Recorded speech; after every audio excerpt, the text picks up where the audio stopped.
పెహల్గాంలో terror attack జరిగి ఈ రోజుకి అంటే ఏప్రిల్ 22 తారీఖుకి సరిగ్గా ఒక సంవత్సర కాలం ముగిసింది. కానీ ఆ చేదు జ్ఞాపకాలు కావచ్చు, ఆ భయానక దృశ్యాలు కావచ్చు, ఇంకా మన మైండ్‌లోనే ఉన్నాయి. మనందరూ తెలుసు కొంతమంది టూరిస్టులు అక్కడికి వెళ్లి వాళ్ళు చక్కగా యాక్టివిటీస్‌లో ఉండంగా సడెన్‌గా టెర్రరిస్టులొచ్చి వాళ్ళపైన అటాక్ చేశారు. 26 మంది టూరిస్టులను కాల్చి చంపారు. ముఖ్యంగా మేల్స్‌ని టార్గెట్ చేశారనమాట.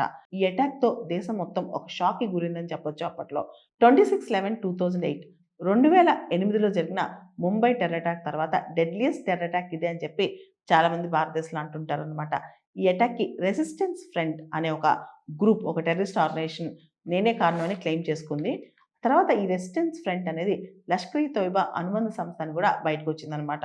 ఆ తర్వాత మరుసటి రోజు ఇది ఎప్పుడైతే 22 ఏప్రిల్ ఈ పహల్గామ్ అటాక్ తర్వాత 23 ఏప్రిల్ రోజు క్యాబినెట్ కమిటీ ఆన్ సెక్యూరిటీ ఒక మీటింగ్ పెట్టారు భారతదేశంలో.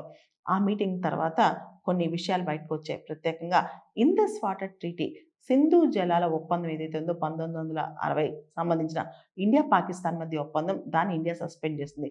అంతేకాదు పాకిస్తాన్‌కి ట్రావెలింగ్ కూడా సస్పెండ్ చేసింది. పాకిస్తాన్ ఆఫీషియల్స్ ఎవరైతే మిలిటరీ అడ్వైజర్స్ వాళ్ళు న్యూ ఢిల్లీలో ఉన్నారో వాళ్ళని పర్సోనా నాన్ గ్రేటాగా డిక్లేర్ చేసింది భారత ప్రభుత్వం అప్పట్లో.